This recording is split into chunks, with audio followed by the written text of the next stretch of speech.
Yellowstone supervolcano. USGS admits that an eruption would be greater than the Mount Pinatubo event, and that would be likely. Callum Hort Express UK reports Yellowstone supervolcano will most likely suffer an eruption which could produce a larger ash cloud than the 1991 Mount Pinatubo eruption. Now, in one of my previous videos a few hours ago, we learned from Volcano Discovery that we had a Yellowstone eruption about 1,350 BC, give or take 200 years.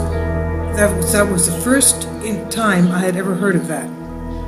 This was what we found out today as disclosed in Volcano Discovery.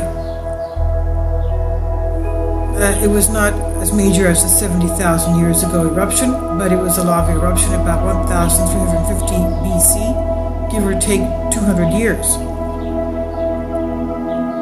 The Yellowstone supervolcano caldera is located between Yellowstone National Park in the western United States. It sits on the Ring of Fire. It's at the west of, just east of the Rocky Mountains, and it's at the area of the subduction zone. It sits between the states of Wyoming, Montana, and Idaho, and is constantly monitored by the U.S. Geological Survey due to its capability to inflict disaster on a worldwide scale if a super eruption occurs. The last event of this kind has not happened for more than 630,000 years, and another serious eruption took place 70,000 years ago, which reportedly makes another super eruption overdue. They've had over 80 eruptions since then, and just about every 6,000 years it makes the overdue eruption by 10,000 years. This is what previous statements of USGS have said.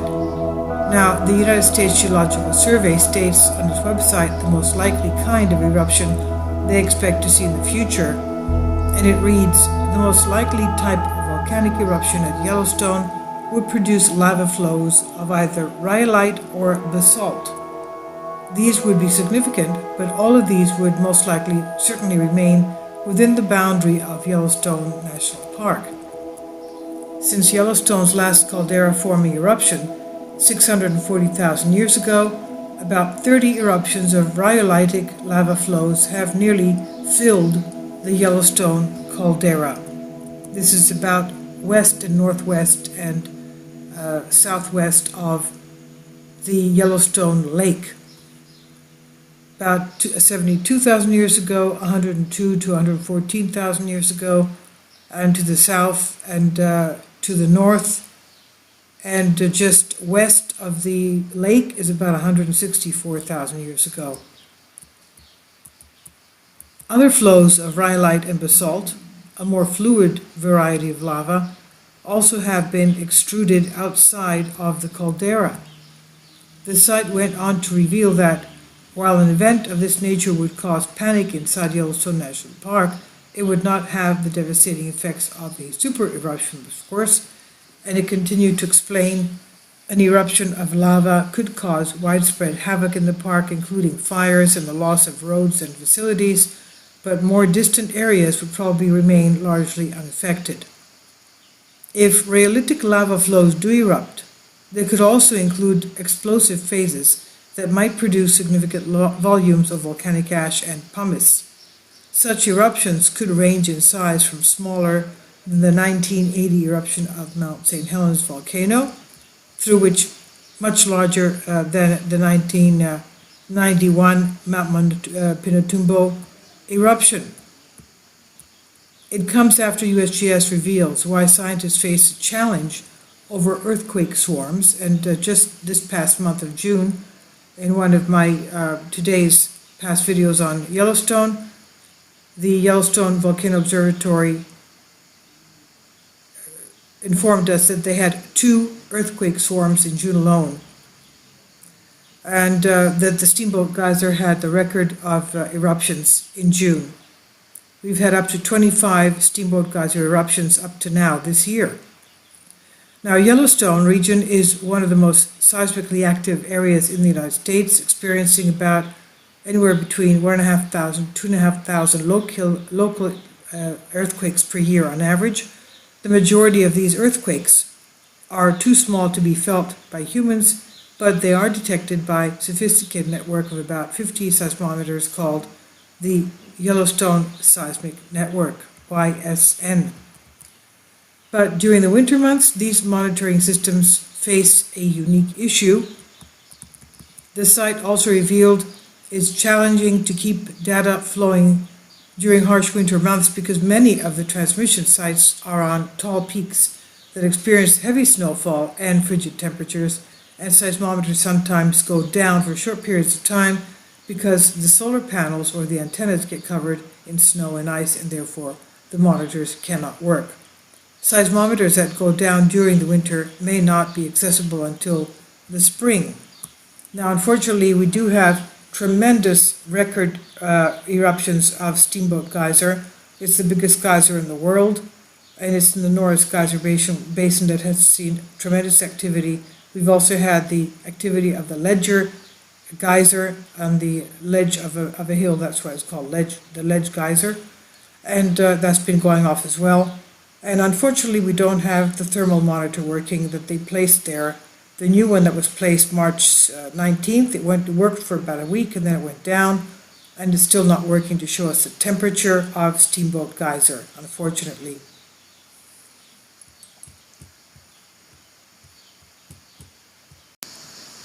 Now, as far as the reported earthquakes, usually they report anything over 2.5. We had a 2.7 magnitude earthquake a couple of days ago in Yellowstone, just west of the lake at 2.7 magnitude, June 28th of Dubois, Wyoming. That's south of the lake. Then we had northwest of the lake, 2.8 on the 26th of June at a depth of 3.2 kilometers. In Idaho, we had July 1st, 2.6 magnitude in Challis, Idaho, and then in Utah, the border of Idaho to Utah, 2.5, the 26th of June.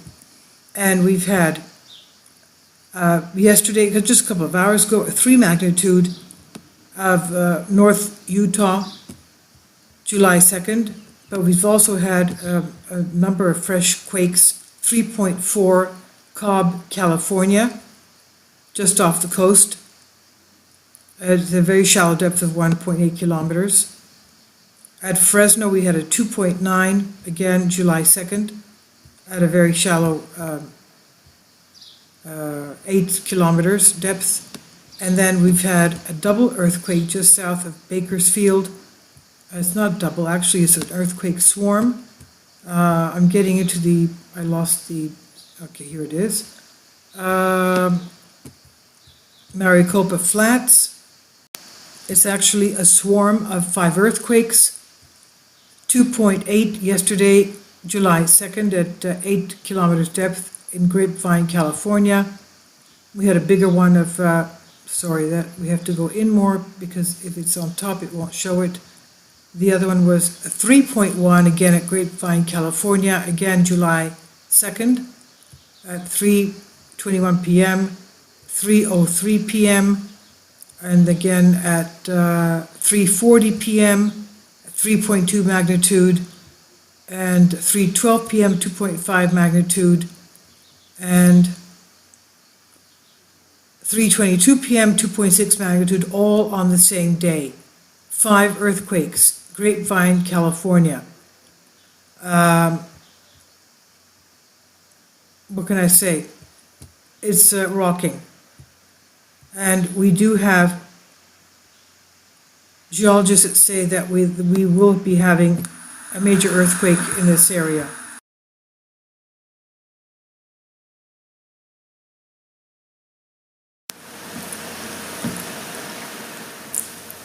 If you'd like to join me on my Patreon account, you will hear content not covered by mainstream media.